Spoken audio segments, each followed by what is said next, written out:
You don't make $1 million, you don't make $1 billion, you take $1 billion. And you use women and slave labor.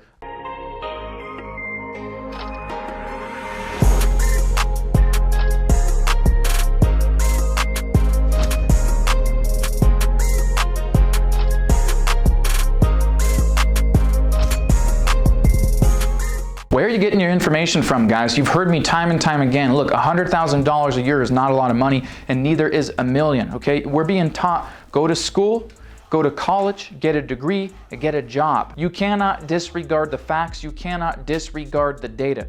When you get a college degree, sure, if you're a doctor, a lawyer, an engineer, or something like that, a neurosurgeon, you're going to have a ridiculously good income. Kind of. It's still not going to be $1 million a year, and $1 million a year is not a lot of money, but you're going to have a little bit of income. Now I'm going to break down for all of you guys that are like, look at this pompous asshole talk about $1 million a year is not a lot with his suede suit. Let me break this down for you.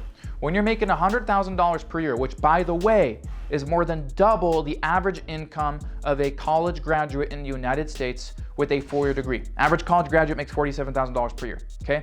When you make $100,000 per year, you're gonna be taxed. You'll pay about $35,000 of tax on that. You'll have L&I, Social Security, Medicare. You'll keep $60,000.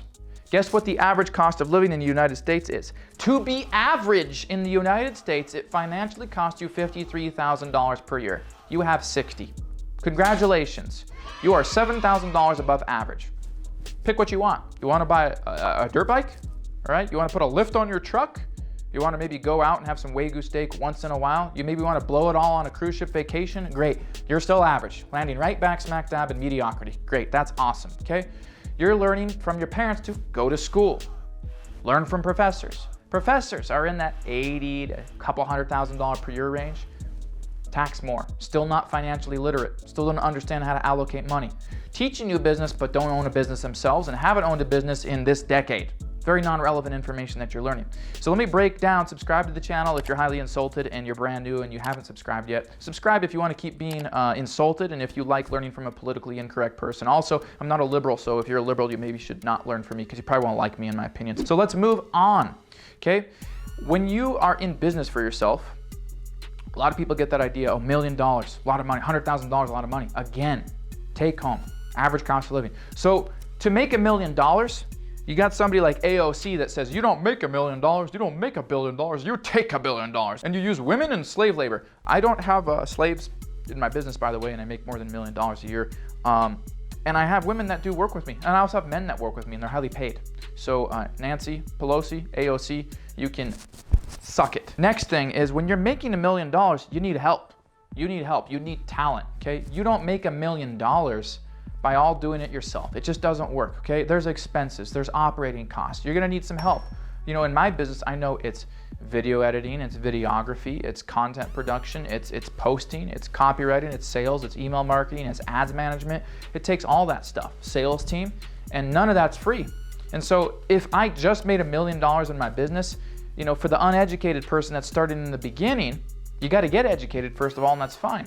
But as you're going along, you go, oh, I'm gonna make $1 million, and you think you're gonna have $1 million. No. In a very good cash flowing business, you might spend $300,000 on advertising, and if you're really good, you might make $1 million, and you might have a couple $100,000 of help, and you'll have $500,000 left, and guess what? In the good old liberal state of California, that is $250,000. You can't even really afford to be, you know, that's maybe like twice the income of a homeless person in California. $250,000 of what you're gonna net at the end of that. Now, $250,000 at the end of the year in a business making $1 million doesn't seem all too much, does it? And it doesn't leave you with money to reinvest back in the business, with saving for unanticipated BS, and you still have to pay yourself a salary out of that, and you're going, my gosh, I just made $1 million and I'm kind of damn straight back in the middle class. So you have to elevate that number. And what I've learned is that you really have to think bigger, you have to act bigger, and you have to do bigger. One of the biggest habits that I've had in business is if I want to make, let's say, $300,000 in a month, for example, I don't base my action off of that or my thinking off of that. I'm gonna go, look, here's what I want to make, $300,000. Now, normally that would look like, you know, X amount of conversations and Y amount of deals. Great, I need to go have 10 times more or 5 times more that amount of conversations and deals to ensure that I hit that $300,000 number. We heavily underestimate what it takes to make $100,000 or $1 million. We aim for $1 million. We act, think, and do and participate in action based on $1 million, we land on 600 grand and we go, dang, that sucks and that's depressing. We act, think, do, and take action on what we believe it will take to make $100,000 and we end up landing on 60. Man, that sucks. So what I'm gonna do is the opposite. I'm gonna go, look, I want a $10 million year. So I'm going to base all of my action, all of my thoughts, all of my disciplines, all my activity, all of my deals, all my efforting, all my advertising, efforting is not even a word, and base it on $20 million. If I fall short of that and hit that 10 million, I'm damn happy. Do you understand what I'm saying? But your middle class mom and dad that are completely unaware of this, have no idea. They have zero idea that this is what it takes to succeed. $100,000 is not financial literacy. You're a financial advisor that makes $73,000 per year. Why are you listening to them about money? Okay? You hear terms thrown out there like stock markets and Roth IRAs. Look at the stock market. More market manipulation and market lows in 2020 than the stock market crash of 1929. And we're not even a third way through the year. Should you be investing in the stock market? No, you should freaking learn from somebody that has money. Okay? Let's look at other things. Let's look about online industry. We've been taught making money online is a scam. Not so much anymore when the brick and mortars are closed down. So the third habit and the third thing that I could teach you to implement. First thing is don't go on 100,000 and don't go on 1 million. Second thing is base all your action and your thinking and your doing on higher levels. The third thing is get your information from the right resource. Why would you want to learn about where to put your money from Bob Smith at Edward Jones that makes $73,000 per year? He takes home less than what it costs to live an average way of life in the United States. So Bob Smith, suck it. Again, everybody, suck it. Suck it. Suck it, okay? This bull is probably more financially literate than Bob Smith at Edward Jones, okay? He's probably got more cash flow. I mean, he's doing something. He looks fierce, right? He looks fierce. Cash flow is what you have to produce. And you learn things like IRAs. Let's invest in the IRAs. Did you know that IRAs are for poor people? Okay? You can't invest in an IRA if you make more than $122,000 per year. You can't. They say, hey, you're too rich. You cannot invest in a Roth IRA if you make more than $122,000 per year, AGI. And if you don't know the term AGI, again, what the frick are they teaching you in school? I was on TikTok. I started a TikTok. You know how many DMs I'm getting?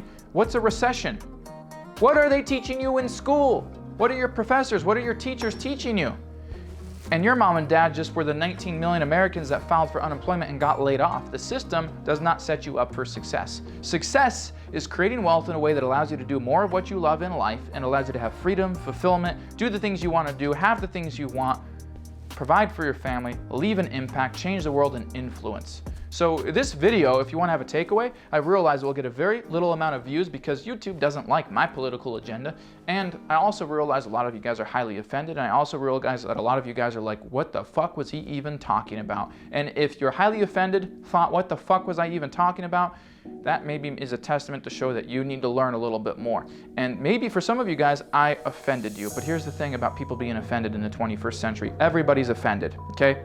Oh, wrong bathroom, this bathroom, this bathroom. Oh my gosh, I'm gay, I'm straight, I'm black, I'm white, I'm Asian, I'm Hispanic. Well, I suffer from a really rare medical condition and it makes me depressed on Tuesdays at 12:38 p.m., but only when the sun is out, and I feel really offended about what you just said about me. So if we could like not discuss like feelings like that, it would make me like feel like a lot better. I'm like, I just really don't like it. So maybe like, and like, you're really giving me anxiety. People are just so offended now. While the 22-year-old's fighting in World War II 60, 70 years ago, the 22-year-old today is walking down the runway and offended because his skin tone is off or something like that, or he didn't use the right blush on his makeup, okay? So grow a pair of testicles. If you're a girl, grow some balls like this bowl probably has here, and start learning the things that you need to learn to actually get ahead. Financial literacy. Learn how to market, learn how to speak, learn how to influence, learn how to leave an impact. And at the end of the day, the biggest takeaway you should have from this video is this. What is it that fulfills you? What is it that you want to learn? And then go and think, okay, who's the expert of this? Who's the number one? It's not your professor. Guarantee it's not your professor, okay? Who's the number one person in the world at this? Study them, learn from them, buy their programs, do that, implement that. Do not listen to the opinions of other people that don't have what you want. Goodbye, YouTube.